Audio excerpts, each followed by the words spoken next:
Hello, but let's see the question. So the question is saying, for a dilute solution containing 2.5 gram of non-volatile non-electrolyte solution in 100 gram of water, the elevation in boiling point at 1 atm is 2 degrees Celsius.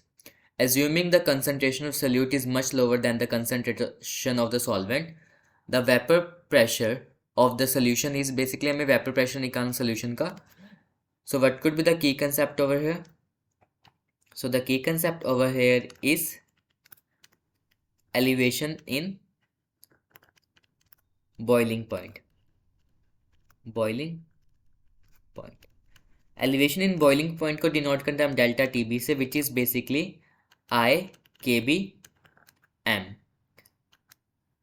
I is basically van't Hoff factor, K b is ebullioscopic constant, और you can say mole elevation constant, and m is molality.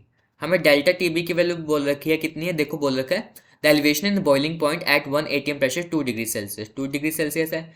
Non electrolyte i की value 1 है, के B की value दे रखे 0.76, and यहाँ पे dilute solute containing 2.5 gram of non volatiles electrolyte solute. Solute का mass कितना है? Weight of solute is 2.5 gram and weight of solvent है 100 ग्राम. अब इसको वैल्यूज में पुट करते हैं. So delta T B is what? I K B M. Delta T B 2 हो जाएगा, आई 1, के बी दे रखा है 0.76. अब मोलैलिटी क्या होता है? Given mass upon molar mass and divided by the mass of the solvent in the K G. Molality is basically number of moles present in per K G of the solvent. Moles होता है given mass upon molar mass. Given mass हमें कितना है? 2.5. Molar मास हमें पता नहीं, उसको M मान लेते हैं.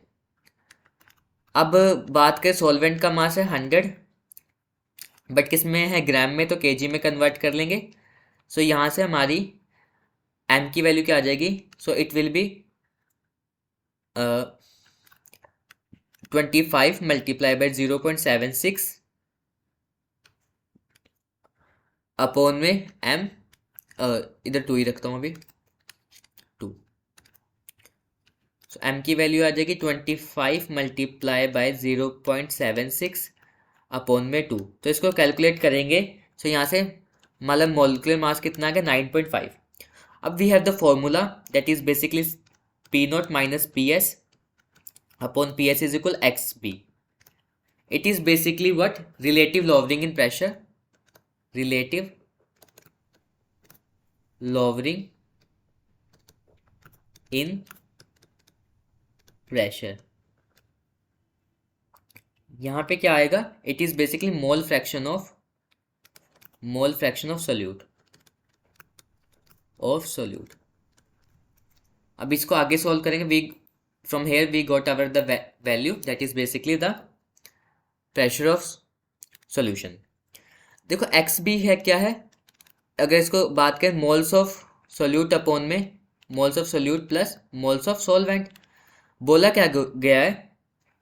It is given that the assuming the concentration of the solute is much lower than the concentration of the solvent. तो हम यहाँ पे मानेंगे जो NB है वो बहुत बहुत छोटा है किससे? Na से. तो यहाँ पे एक नया फॉर्मूला आ जाएगा XB का, दैट इज NB अपॉन में Na. ये किसके? सॉल्वेंट के मोल्स, और ये हमारे सोल्यूट के मोल्स. बेसिकली वैल्यूज पुट कर देंगे. पी नॉट की वैल्यू हमारी दे रखी है, that is 760 minus P s 760. Solute के मोल्स ने गिवन मास है 2.5, molar mass we have just calculate 9.5. Solvent का मास है 100, उसका गिवन मास है 18. इसको ऐसे भी लिख सकते हैं हम, 2.5 multiply by 18 upon 9.5 multiply by 100. Calculation करनी पड़ेगी यहाँ पे. अगर हम 2.5 को मल्टीप्लाई करते हैं 18 से, so it will be 45. 760 P s 760 is equal 45. और अगर हम मल्टीप्लाई करते हैं 9.5 को 100 से, दैट विल बी 9 950। और अगर हम डिवाइड करते हैं 45 को डिवाइड करते हैं 950 से, इट विल बी 0.047, 0.047। अब यहाँ से पी एस की वैल्यू निकल जाएगी। अपॉन कैलकुलेटिंग पी एस यहाँ पे आ जाएगा 724 mm Hg। So the answer will be A. So we can write the answer as A. Hope this is clear to you. Thank you so much.